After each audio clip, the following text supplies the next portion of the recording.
Romanos capítulo 8, versículo 12.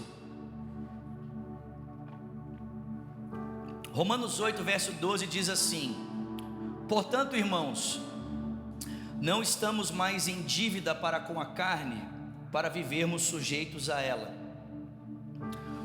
Pois se vivemos de acordo com a carne, nós morreremos, mas se pelo Espírito fizermos morrer os atos do corpo, nós viveremos. Porque todos os que são guiados pelo Espírito de Deus são filhos de Deus.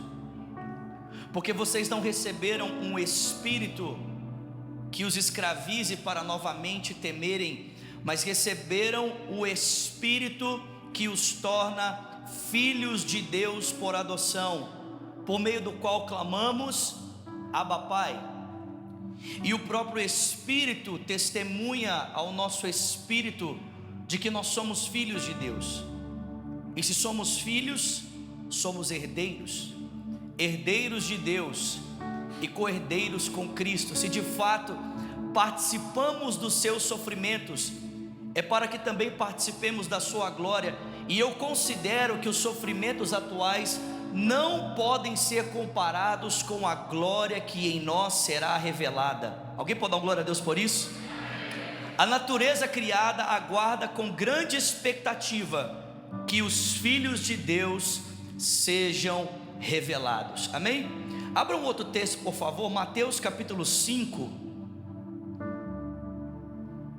Mateus capítulo 5, a partir do versículo 43.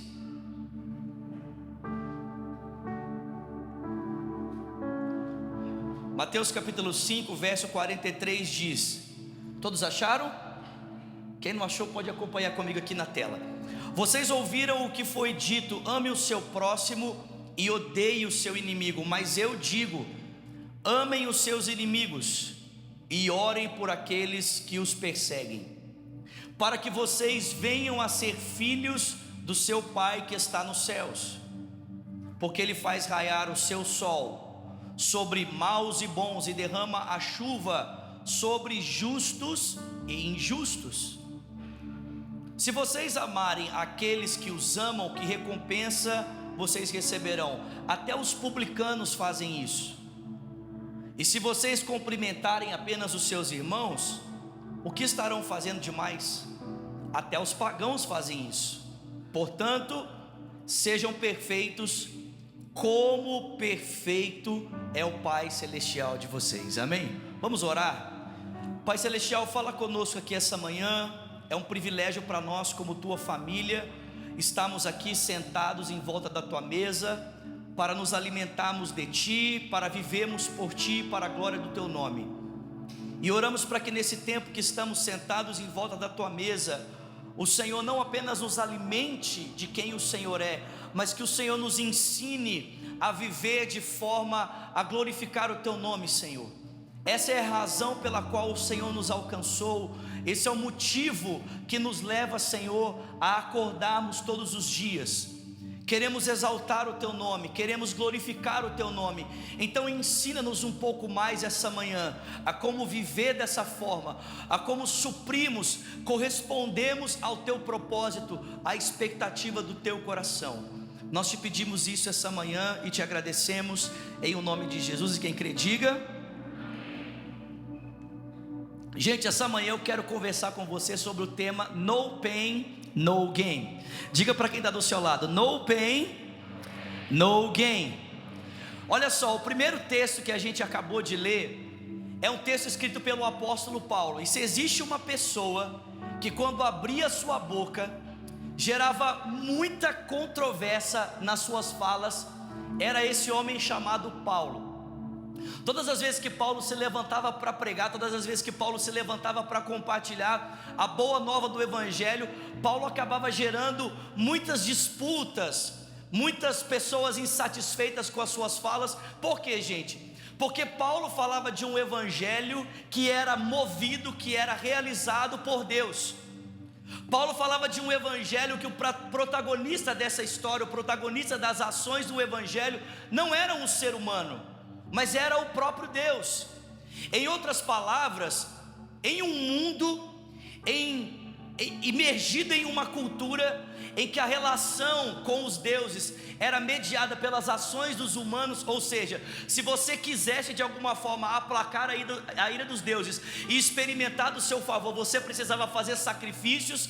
Paulo se levanta e diz: em primeiro lugar, não existe muitos deuses, existe apenas um único Deus. E em segundo lugar ele diz: olha, a relação com esse Deus, o relacionamento com esse Deus não é restaurado pelo esforço humano. Aliás, não existe nada que o homem possa fazer para que o relacionamento dele com Deus possa ser restaurado. Essa restauração parte do próprio Deus. É o próprio Deus que, pela entrega do seu Filho e pela ação do seu Espírito, faz com que o nosso relacionamento com Ele seja restaurado, para que a gente possa voltar a participar do seu propósito. E gente, isso gerava muitas pessoas insatisfeitas, principalmente aquelas pessoas que pensavam que podiam fazer alguma coisa para que o relacionamento com Deus fosse restaurado. Paulo dizia: olha, não tem nada a ver com aquilo que você pode fazer, mas tem tudo a ver com aquilo que Deus fez por nós em Cristo Jesus. Eu não sei se você percebeu, mas nesse texto de Romanos 8, Paulo deixa muito claro que toda a experiência de nós sermos filhos de Deus não tem a ver com o que somos ou o que fazemos, mas tem tudo a ver com a obra do Espírito. Paulo diz: a gente nasce de novo pelo poder do Espírito Santo, nós nos tornamos filhos de Deus pelo poder do Espírito Santo, aprendemos a caminhar como Jesus pela obra do Espírito Santo. Ou seja, tem tudo a ver com aquilo que Deus pode fazer por nós, amém? Você pode dar glória a Deus por isso? Somos fruto disso. E gente, é muito simples entender o que Paulo está falando aqui. Basta você olhar para o seu nascimento.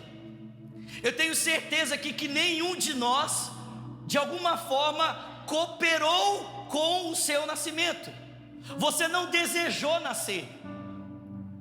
Você não pôde aconselhar os seus pais dizendo: olha, quero dar um conselho para vocês, a melhor coisa que vocês podem fazer é me ter como filho.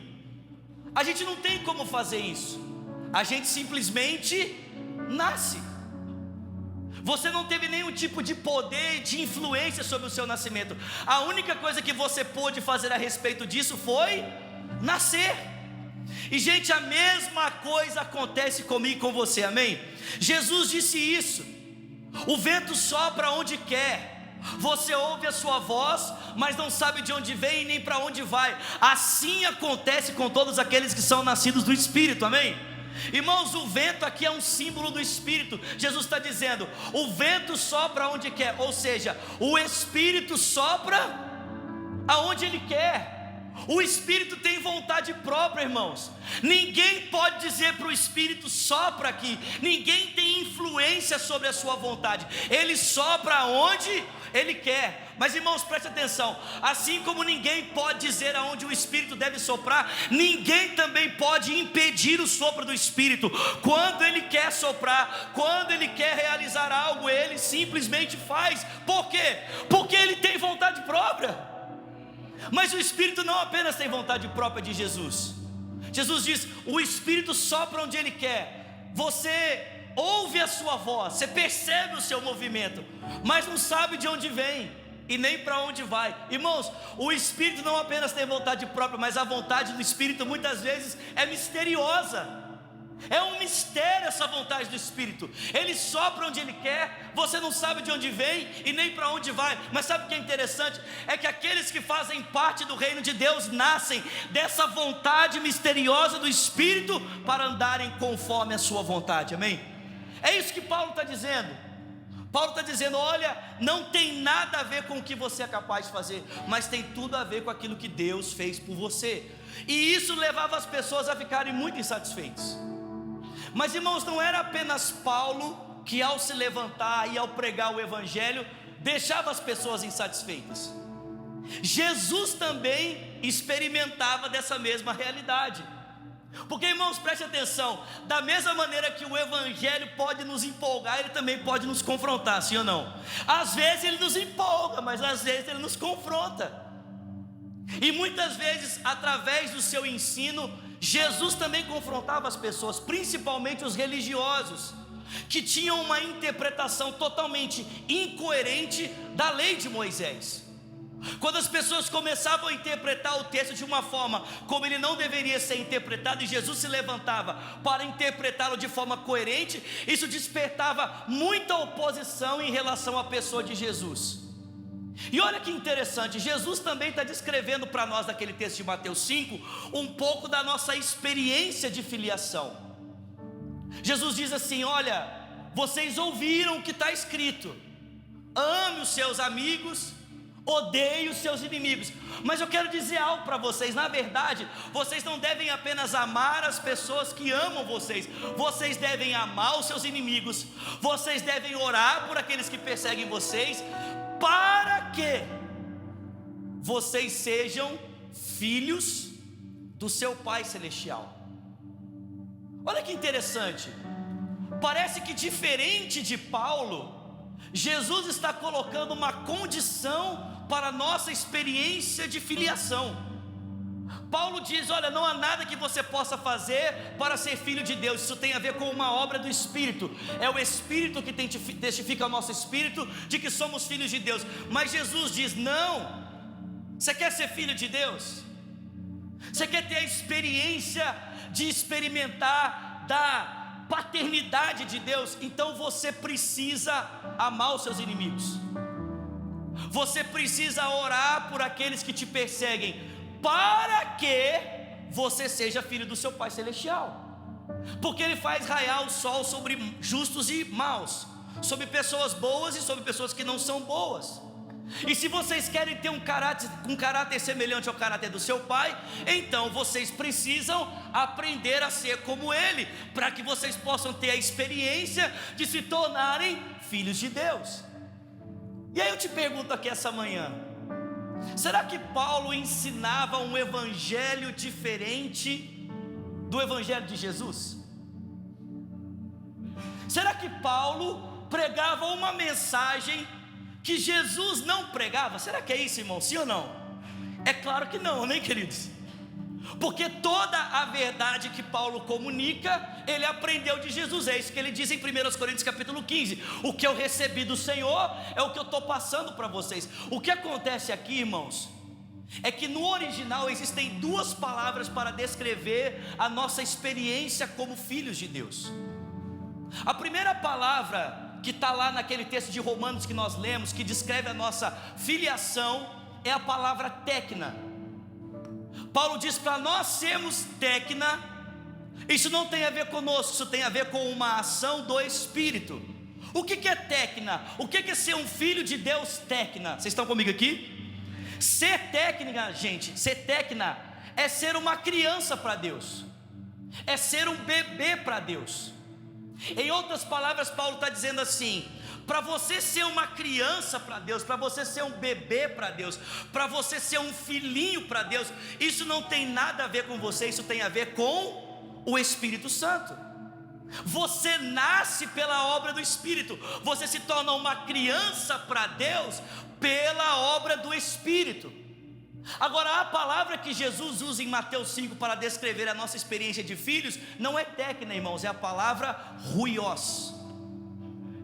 E se tecna, irmãos, é criança, se tecna é bebê, ruios é um filho maduro. Ruios é alguém que foi aperfeiçoado e alcançou a maturidade. Em outras palavras, Jesus está dizendo: para nós nos tornarmos filhos maduros e termos um caráter semelhante ao caráter do nosso Pai, a gente precisa aprender a obedecer os mandamentos. A gente precisa aprender a obedecer aquilo que Deus estabeleceu para o nosso crescimento. À medida que nós aprendemos a obedecer os mandamentos de Deus, então o caráter de Deus é desenvolvido em nós, para que a gente possa ter um caráter semelhante ao caráter dele. Ser uma criança tem tudo a ver com Deus, amém, queridos? Ser um bebê para Deus tem tudo a ver com a obra do Espírito, não tem participação nenhuma nossa. Mas, irmãos, se nós queremos crescer, se nós queremos amadurecer, se nós queremos desenvolver para passarmos a ter um caráter como o caráter do nosso Pai, então nós precisamos estar envolvidos no processo da nossa maturidade. Eu quero ouvir um glória a Deus aqui. Eu não sei se você tem essa mesma compreensão que eu, Mas de uns anos para cá, eu acho que a igreja como um todo, seja aqui na América, seja no Brasil, ela tem crescido muito. E seja aqui na América, seja no Brasil, com esse crescimento da igreja, preste atenção aqui, com esse crescimento da igreja, a gente ouviu e tem ouvido muito se falar sobre a paternidade de Deus. E não apenas se ouve falar sobre a paternidade, mas se ouve cantar sobre paternidade, sobre o quanto é importante nós termos a experiência de conhecermos Deus como nosso Pai. E gente, isso faz total sentido. Por quê? Porque a primeira experiência que uma criança tem após nascer é conhecer quem são seus pais. A criança nasce e a primeira informação que é compartilhada com ela é quem são os seus pais. Só que, gente, preste atenção, depois de você conhecer os seus pais e começar então a crescer e a se desenvolver, você precisa aprender a cultura da sua casa. Porque preste atenção, à medida que você cresce e se desenvolve, as pessoas conhecem a cultura do seu lar pela postura que você tem no mundo em que você vive. As pessoas conhecem os valores da sua família a partir da sua postura. Então, exemplo, você sabe muito a respeito dos Zulatos se você olhar para a minha vida. Por quê? Porque depois que eu conheci os meus pais, à medida em que a minha convivência com eles foi crescendo e aumentando, e eu fui adquirindo a cultura da minha casa, então você pode saber um pouco a respeito da minha família. Irmãos, eu estou aqui essa manhã para dizer para mim e para você que nós precisamos crescer, que nós precisamos nos tornar filhos maduros para Deus. Por quê, queridos? Por que precisamos? Porque, irmãos, preste atenção, em primeiro lugar, nós precisamos crescer porque o crescimento é uma coisa natural. Alguém pode dar glória a Deus por isso? Eu sei que algumas pessoas crescem mais do que outras, amém? Eu não sei porque vocês estão rindo, né? Eu não consigo entender. Irmãos, preste atenção, ainda que eu não tenha crescido na altura, eu tenho arrumado outras formas de crescer, amém? Principalmente no pânceps, né? Mas escute, o crescimento é uma coisa natural. A idade vai sendo adquirida e à medida que você avança na idade, se espera de você algumas posturas, porque o crescimento deve gerar maturidade, o crescimento deve gerar responsabilidade. Alguém está aqui comigo aqui? Seria muito engraçado você chegar na casa de um menino de 17 anos e os pais dele dizerem assim: ai, vem cá conhecer o quarto do meu filhinho. E aí você entra, abre a porta, tem um berço lá dentro. Sim ou não? Quantos aqui achariam isso normal? Isso é estranho, querido. Por quê? Porque um menino de 17 anos não tem mais o corpo físico para dormir no berço. Ele tem que dormir numa cama, e muitas vezes numa cama bem grande. E tem uns meninos que crescem que eu não sei o que eles tomam, amém? Gente, crescer é natural, nós precisamos crescer, preste atenção. Uma pessoa que para no seu crescimento, uma pessoa que estagna no seu crescimento, ela mostra uma coisa, ela mostra que ela está doente. Quando o crescimento se torna comprometido, quando o avanço se torna comprometido, isso mostra que existe algo em nós que precisa ser sarado para que a gente possa progredir. Preste atenção, irmão, escute isso aqui. O escritor aos Hebreus ensina uma coisa muito importante a respeito da vida cristã para mim e para você. Talvez você já tenha ouvido isso, talvez você já tenha até falado isso, mas eu ouço muitas pessoas que falam assim: ah, eu estagnei na minha vida espiritual, ah, eu parei de crescer no meu relacionamento com Deus. Escute isso, na vida espiritual ninguém para de crescer.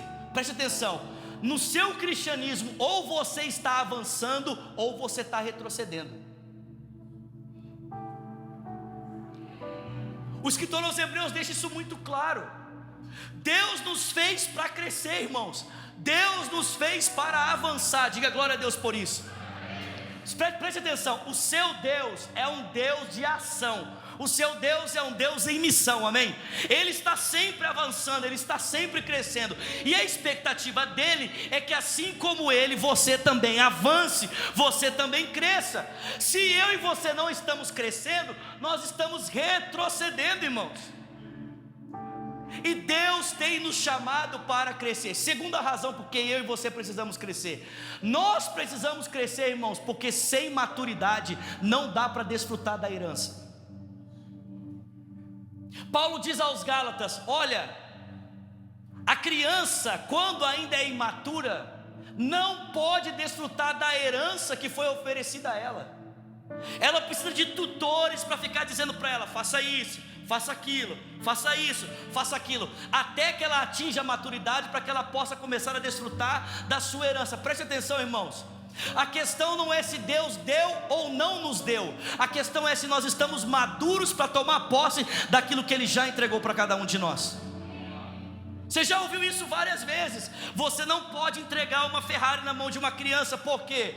Porque ela vai transformar aquilo que poderia ser um objeto de prazer num instrumento para a morte. Sabe por que muitos de nós aqui não tomamos posse de tantos lugares que Deus já preparou para nós?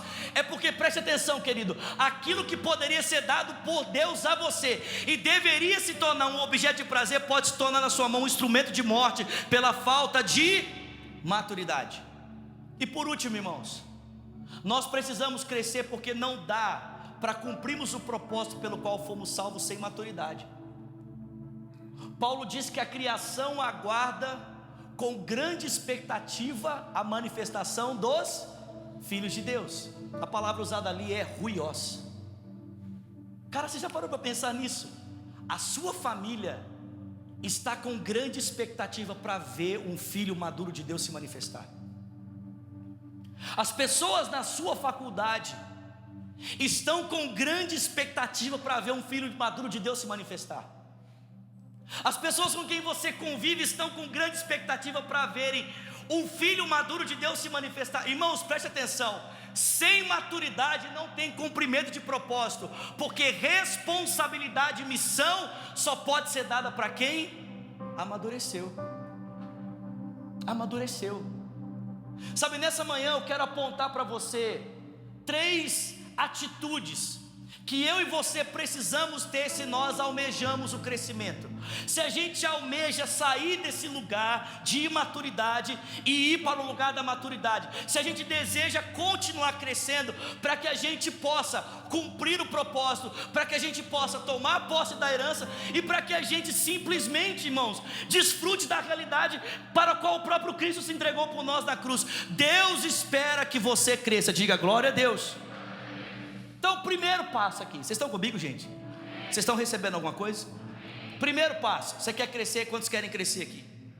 Primeiro passo: você precisa parar de tomar leite e começar a comer comida sólida. Diga para quem está do seu lado: para de beber leite, meu irmão, e comece a comer alimento sólido. Amém? Vocês estão comigo aqui?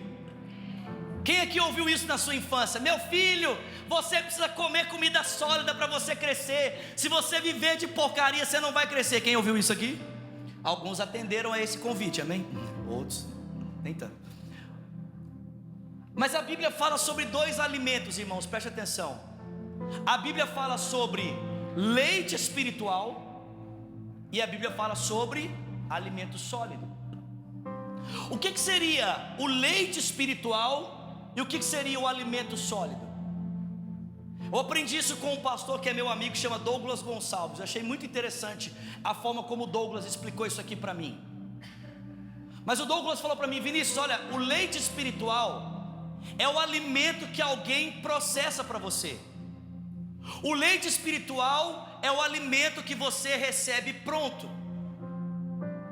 Você olha para uma criança se alimentando no peito da sua mãe e ela não fez nada em prol daquele alimento. A mãe processou o leite e entregou para ela. Alguém processou aquele alimento e entregou pronto para aquela criança. O leite espiritual, irmãos, é o alimento que alguém processa para a gente. É o alimento que alguém entrega pronto nas nossas mãos. Em outras palavras, isso aqui que você está recebendo agora é o que? É leite. Por quê? Porque alguém precisou entrar no quarto, fazer uma pesquisa, preparar uma palavra para entregar a palavra pronta para você. Quando você acessa o YouTube ou quando você lê um livro, o que você está vendo ali? Você está vendo leite. É o alimento que alguém processou e está entregando pronto para você. O que seria o alimento sólido? O alimento sólido, irmãos, é o alimento que a gente corre atrás dele. É o alimento que a gente prepara, é o alimento que a gente busca, que a gente cava, é o alimento que a gente está ali trabalhando para que ele seja pronto. Tem alguém comigo aqui?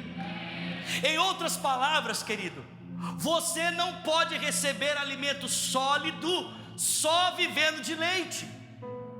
Você nunca vai comer comida sólida se você ficar a sua vida toda apenas experimentando leite. Ou seja, tem pessoas que estão esperando que a sua vida cresça apenas de viver de culto ou de pregação do YouTube. Presta atenção, meu irmão, o leite não vai produzir em você aquilo que só o alimento sólido é capaz de produzir.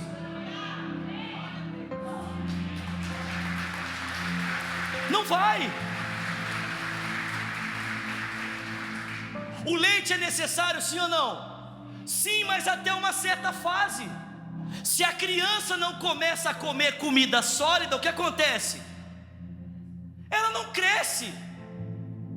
E gente, presta atenção aqui, escute isso. Chega um determinado momento que a criança já bebeu tanto leite, tanto leite, tanto leite, que o que ela faz? Ela começa a cuspir. Porque ela está tão enfastiada do leite, tão satisfeita com o leite, que não serve mais e ela gospe. Sabe, irmãos, eu penso que talvez essa seja a experiência de alguns de nós aqui. Nós estamos com uma expectativa de que o leite possa produzir o que só o alimento sólido produz. E a gente já está tão cheio de leite, que a gente está se dando o luxo de começar a cuspir leite. Ou seja, a gente começa assim: eu gostei mais da pregação da semana passada do que dessa semana. Eu gosto mais quando o fulano fala do que quando o ciclano fala. Eu prefiro isso e não prefiro aquilo. Presta atenção, meu irmão, sabe qual é o seu problema? O seu problema é que você está pensando que o leite pode produzir o que o alimento sólido produz. E você fica colocando a culpa no leite a respeito do alimento sólido. Mas na verdade o que eu e você precisamos é parar de criticar o leite que estão nos dando e começar a preparar o nosso alimento dentro do nosso quarto, para que a verdadeira maturidade possa chegar na nossa vida.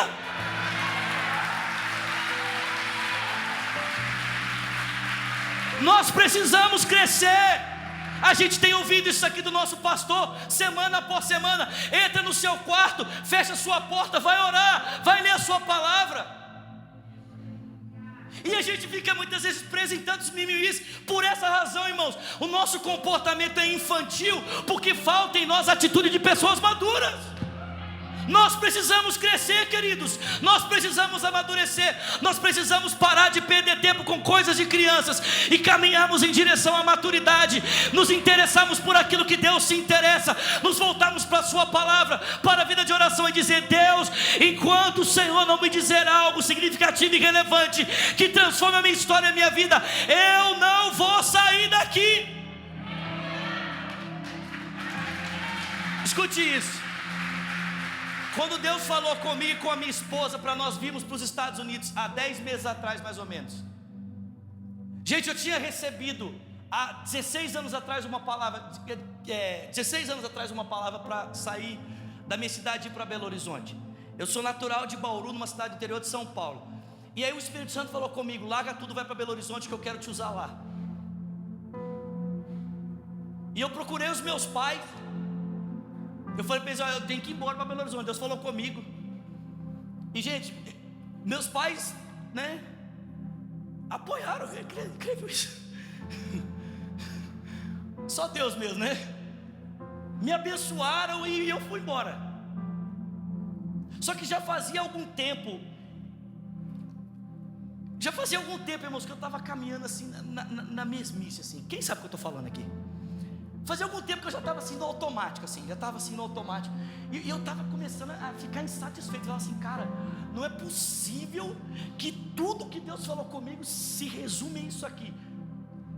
Eu já estava orando fazia algum tempo, falando assim: Senhor, eu preciso de algo novo. Irmãos, quando eu estive aqui em janeiro, Num dos meus momentos de oração, eu falei para Deus, Deus, presta atenção, a palavra que o Senhor me deu há 16 anos atrás me trouxe até aqui, mas se o Senhor não começar a falar algo novo comigo, eu não tenho condição de seguir em frente. Eu preciso de uma palavra nova, uma palavra que vai empoderar o meu coração, para que eu possa continuar caminhando daqui para os próximos anos. E tem uma boa notícia para vocês: Deus falou! Ele falou, meu filho, eu vou te trazer para cá, vou te plantar aqui, aleluia. Irmãos, porque fazer missão é bom, amém? Mas fazer missão na América é melhor ainda. E estamos aqui, e querido, preste atenção, em 10 meses que nós estamos aqui, irmãos, eu já vi Deus fazer em 10 meses aqui o que Ele levou 16 anos para fazer no Brasil. Eu tenho visto crescimento na minha casa, eu tenho visto crescimento na minha vida, eu tenho visto crescimentos nos meus relacionamentos, profundidade dos relacionamentos. Irmãos, preste atenção. Para de ficar dando desculpa e colocando a responsabilidade do seu crescimento nas costas de uma outra pessoa. Você não precisa de um sacerdote, você não precisa de alguém, de um profeta, de alguma coisa. Sabe o que você precisa? Você precisa de fome e sede da palavra de Deus. É entrar no seu quarto, fechar a sua porta e dizer: Deus, eu estou cansado da mesmice, eu quero crescer. Segundo, quer crescer? Tem alguém comigo aqui? Segundo, cara, quer crescer? Aprende a andar no Espírito. Eu quero ser bem rápido aqui, para mim não passar do meu tempo. Mas, resumindo a história, Vinícius, o que é esse negócio de andar no Espírito? Porque tem gente que pensa que andar no Espírito é...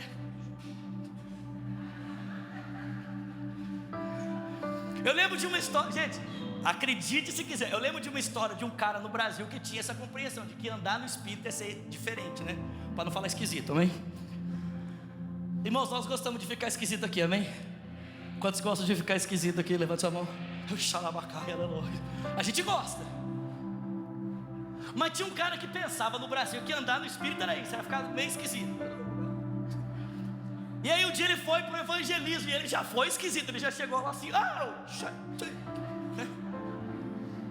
e aí uma pessoa foi abordada por ele para ser evangelizada. Aí o cara pegou a pessoa e falou assim: Jesus te ama, show! E ele tem um propósito, e ele quer transformar a sua vida. O que você acha que a pessoa fez? A pessoa saiu, procurou alguém e falou assim: ele está passando mal? Tem algum problema? Tem gente que pensa que andar no Espírito é ser esquisito. Irmão, presta atenção, andar no Espírito tem muito a ver com entender o que significa usar o nome de Jesus, ou em nome de Jesus. Tem gente que pensa que em nome de Jesus é o pé de coelho da sorte, a vara de condão dele. Então ele fica assim: em nome de Jesus vai dar certo, em nome de Jesus vai dar certo, em nome de Jesus vai dar certo. E ele pensa que porque ele repete o nome de Jesus 300 vezes, aquilo vai acontecer. Presta atenção, em nome de Jesus significa ser Jesus naquela situação. O que é em nome de Jesus? Em nome de Jesus é representar Cristo naquele momento. É a mesma coisa quando alguém em posição de autoridade envia um representante no nome dele, e o cara chega dizendo assim: eu estou aqui em nome do fulano. Presta atenção, meu irmão. Quando Jesus disse que eu e você deveríamos ir em nome dele, o que ele estava dizendo é: vocês vão para os lugares, e aonde você chegar, diga para as pessoas que a melhor maneira de elas conhecerem quem eu sou é através de quem você é. É isso em nome de Jesus. Andar no Espírito nada mais é do que entender que você vive debaixo dos interesses de Cristo, que você deve viver debaixo dos interesses do Espírito, que Jesus é conhecido naquele lugar através da sua vida, que nós levamos o nome do nosso Pai, nós levamos a cultura da nossa família, e a melhor forma das pessoas na terra acessarem o céu hoje é através do pouco do céu que foi depositado em você por meio da obra do Espírito Santo. E por último, eu encerro. Quer crescer? Alimento sólido. Quer crescer? Anda no Espírito. E por último, quer crescer? Você precisa aprender a sofrer, irmão. Quer crescer? Você precisa aprender a abraçar os sofrimentos de Cristo. Ninguém deu glória a Deus, ninguém falou aleluia, ninguém, absolutamente ninguém. Pastor André, pode voltar, aleluia. Quantos podem dizer? Não diga não. Me ajuda a pregar. Sabe, eu aprendo isso de uma forma muito especial em um texto da palavra. Vou dizer isso para você, nós já vamos encerrar. Gênesis 22. Depois que Deus tinha chamado Abraão e ele já tinha caminhado há algum tempo, e Deus já havia dado um filho para ele da impossibilidade. Em Gênesis 22, quando Isaac tinha aproximadamente 13 anos de idade, Deus falou assim para ele: Abraão, ele falou assim: fala Deus, estou te ouvindo.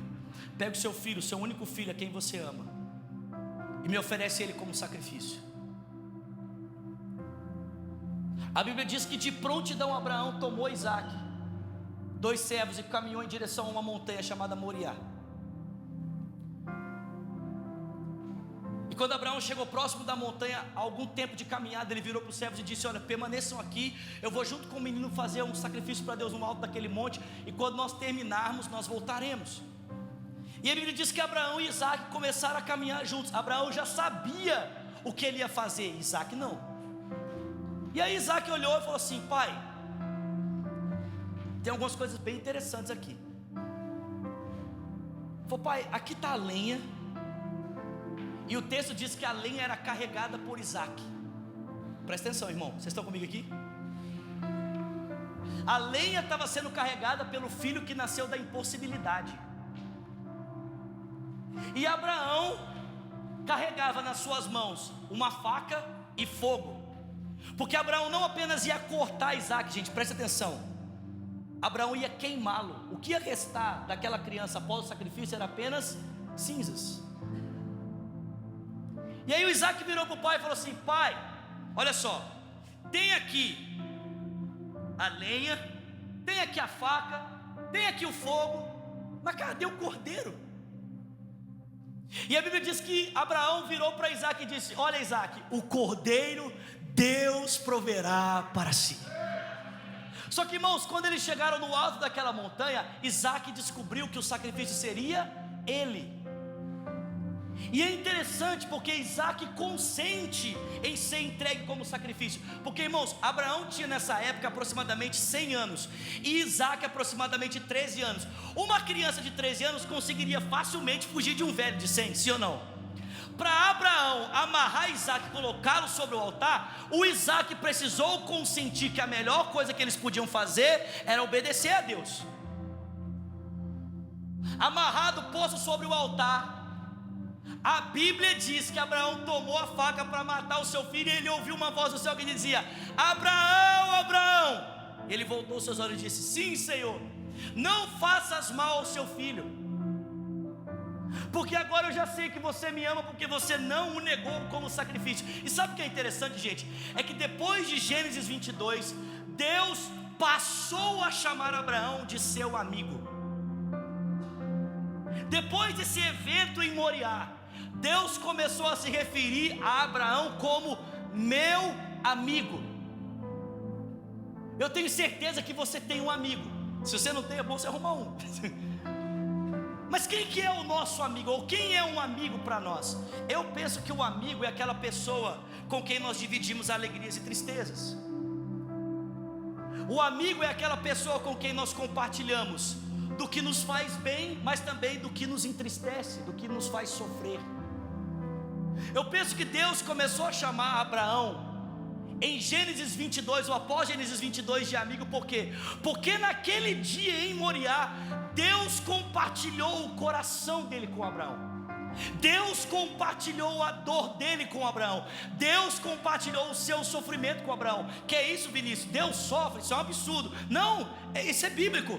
Em 1 Coríntios capítulo 13, a Bíblia diz que o amor tudo sofre, tudo crê, tudo espera e tudo suporta. Se Deus é amor e o amor sofre, irmãos, Deus sofre. Aliás, Deus não só sofre a partir disso, mas se Jesus é Deus encarnado e morreu na cruz, então Deus sofre. Aí você fala assim: peraí, mas como que Deus compartilhou a dor dele com Abraão? É porque muitos anos depois, irmãos, um outro filho nascido de forma sobrenatural subiria uma montanha, também levando a lenha nas suas costas, também conduzido pelo seu pai. Só que diferente de Isaac, que foi poupado do sacrifício, Jesus no alto daquele monte do Gólgota, ele foi cortado para que eu e você hoje pudéssemos ter vida e vida abundante. Naquele dia, Abraão conheceu o sofrimento de Deus, a dor do coração de Deus, e Jesus fala disso, em João capítulo 8, Jesus diz: Abraão viu os meus dias e ele se alegrou. E a pergunta é: onde é que Abraão pode ter visto os dias de Jesus, se não em Gênesis 22? Sabe, irmãos, quando a gente atinge maturidade, nós paramos de dizer para os nossos pais o que dói em nós, e nós começamos a perguntar para os nossos pais o que dói neles. A maturidade faz com que a gente deixe de ter apenas os nossos pais se interessando por nós, e faz a gente começar a se interessar por eles. No mês de janeiro agora eu completo 35 anos. Há 16 anos atrás, num acidente de carro, meu pai faleceu com 38 anos. Há um ano e pouco atrás, meu irmão se casou. Eu vou fazer quase 3 anos de casado, e a minha mãe ficou sozinha.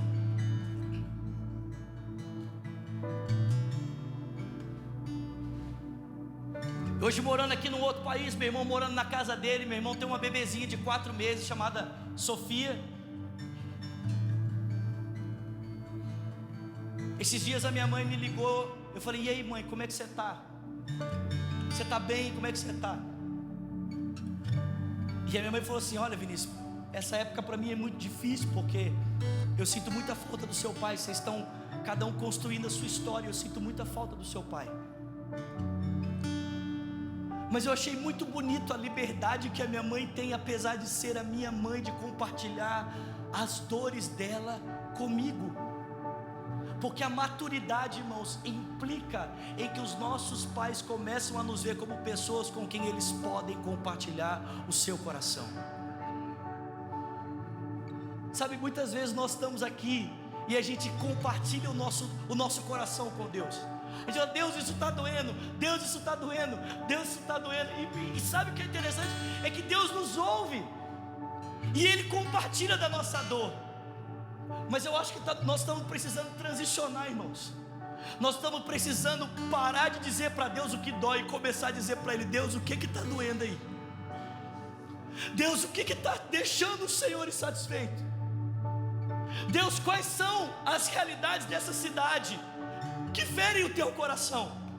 Deus, quais são as realidades dessa igreja que ferem o teu coração? O que o Senhor espera de mim? Como é que eu posso partilhar da sua dor?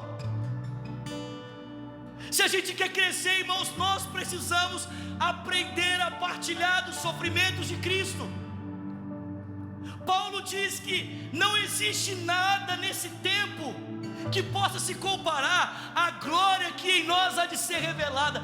O mundo aguarda com grande expectativa que os filhos de Deus digam: Deus, eu quero sarar esse mundo, eu quero ser resposta ao teu coração.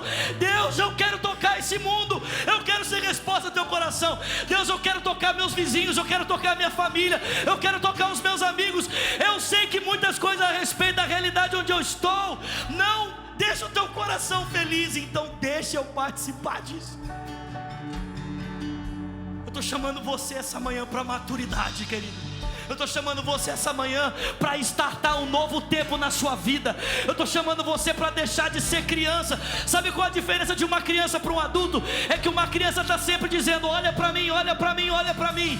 E um adulto está dizendo: o que é que eu posso fazer por você? O que é que eu posso fazer por você? O que é que eu posso fazer por você? A criança está sempre gritando: olha para mim. E o adulto se coloca à disposição para sarar a expectativa de uma outra pessoa.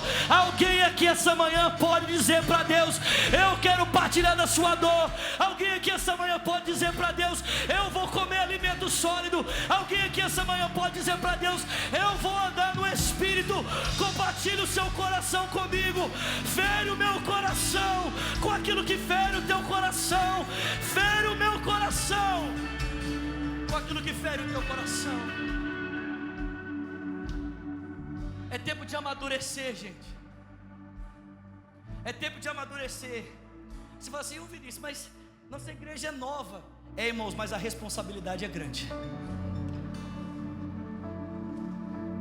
Ah, mas a nossa igreja é muito jovem ainda. Sim, mas a nossa responsabilidade já é de gente adulta.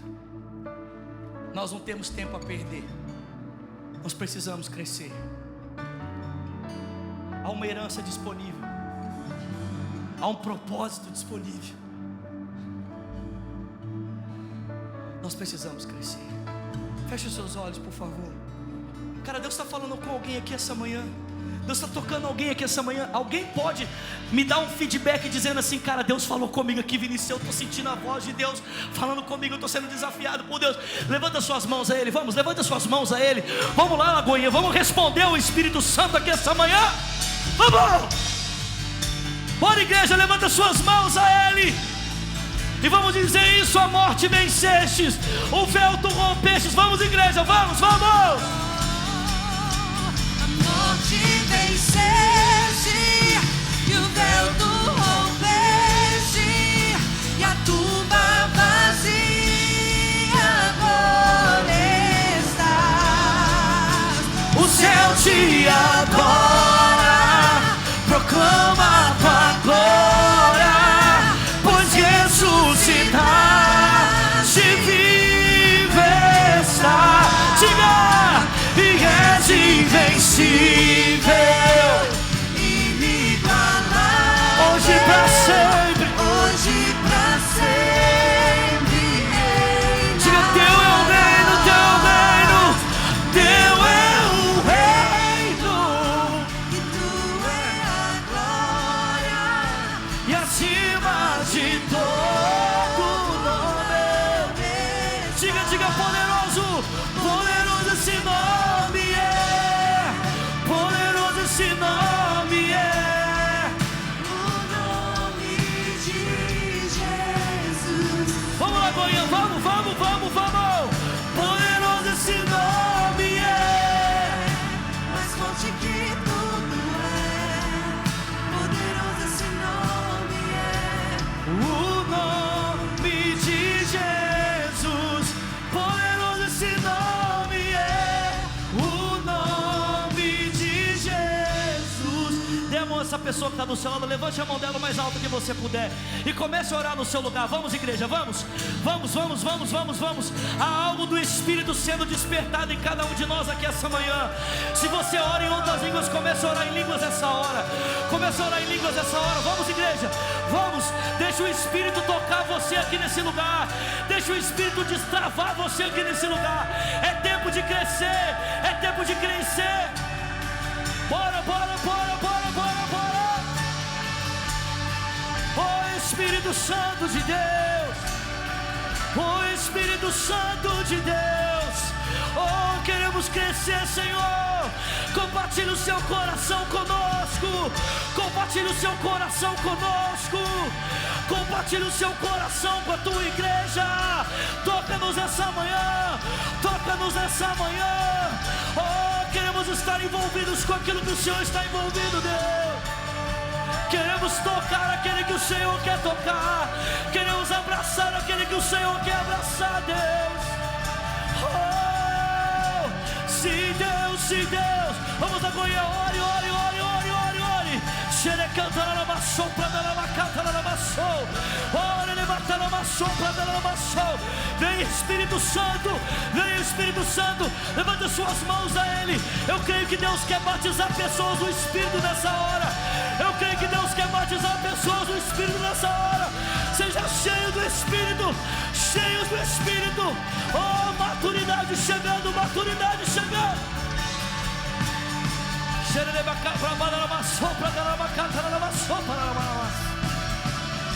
Aleluia. Coloque as suas mãos sobre o seu coração e ore comigo dizendo: Senhor Jesus, diga nessa manhã, eu me entrego. Diga: Senhor Jesus, nessa manhã eu me torno um filho teu. Diga: eu me rendo à obra do teu Espírito e eu experimento o poder do novo nascimento. Diga: Jesus, teu Espírito habita em mim. Diga: eu sou teu. E ore também dizendo: e eu, Senhor, que já sou teu filho, mas eu parei. Diga: eu retrocedi. Diga: nessa manhã eu volto para o caminho. Diga: eu volto para o Senhor, na certeza de que o Senhor me recebe, em nome de Jesus. Se você está aqui essa manhã, preste atenção. Você fez essa oração pela primeira vez dizendo: eu quero entregar minha vida a Jesus Cristo. Você fala: eu estou nascendo para Deus, eu sou essa criança, pastor, eu estou nascendo para Deus. Ou quem sabe você está voltando a caminhar com Jesus. Você tinha parado, mas hoje o Espírito Santo te deu uma chacoalhada e você está voltando a caminhar com Cristo. Eu preciso orar por você, eu preciso orar com você. Se você é essa pessoa, eu quero que sem constrangimento você saia do seu lugar e corra aqui para frente, porque nós queremos orar com você, nós queremos orar por você. Sai do seu lugar e vem, pode vir, tem uma pessoa chegando, vamos aplaudir essas pessoas. Pode vir, querido, vem mesmo, vem mesmo. Enquanto nós cantamos: a morte venceste, a morte venceste. Sai do seu lugar e vem, Lagoinha, vem. A morte venceste. Sai do seu lugar e vem.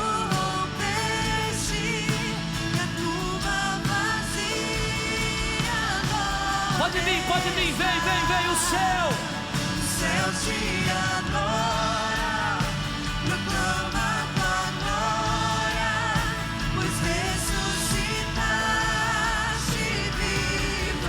E és invencível, inigualável, hoje pra sempre reina. diga: teu é o reino, teu é o reino. E tua é a glória, e acima de todo nome está. Você pode me ajudar a pregar essa manhã? Você pode me ajudar? Vira para essa pessoa que está pertinho de você e pergunta para ela: e aí, meu irmão? Não, vira para ele, chacoalha ele e fala: e aí, meu irmão? Fala para ele: você não tem que ir lá na frente. Existe mais alguém aqui essa manhã? Querido, presta atenção. Se você sabe que tem que sair do seu lugar e vir para cá, cara, não pensa duas vezes. Talvez você fale assim: ah, pastor, como é que eu sei que eu tenho que ir lá na frente? Muito simples. Se você está aí no seu lugar pensando assim: será que eu tenho que ir? É porque você tem que vir, amém? Ué, porque, presta atenção, você está aí assim: será que eu tenho que ir? Cara, quem tem que vir, ponto final. Tem mais gente chegando, vem. A morte venceste. O céu tu Bora, Lagoinha, bora. e a tua vazia agora está. O céu te adora, proclama a tua glória. Pois ressuscitaste vivo. Estenda suas mãos para cá, por favor. Estenda as mãos para cá.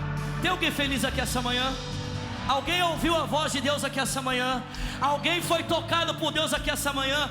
Então, pelo amor de Deus, dá um brado de vitória aí, em nome de Jesus, me ajuda. Estenda as mãos para cá e ore comigo dizendo: igreja, Pai, nós abençoamos cada uma dessas vidas. Diga: declaramos que são tuas, nossa família. Diga: Pai, nós nos comprometemos em amá-los, em servi-los e em viver com eles tudo aquilo que o Senhor preparou para cada um de nós. Amém, amém, amém. Você que está aqui na frente, presta atenção. A Bíblia diz que quando alguém toma a decisão que você está tomando, o céu faz uma festa. E se o céu faz festa, a gente também celebra aqui embaixo, tá bom? Eu vou contar até 3. Eu quero que você se vire para conhecer uma família que já te ama e celebra a sua decisão. Pode ser? Vocês estão comigo aí? Vocês estão aí? Vamos lá comigo juntos, bora, igreja! Comigo contando, vamos lá!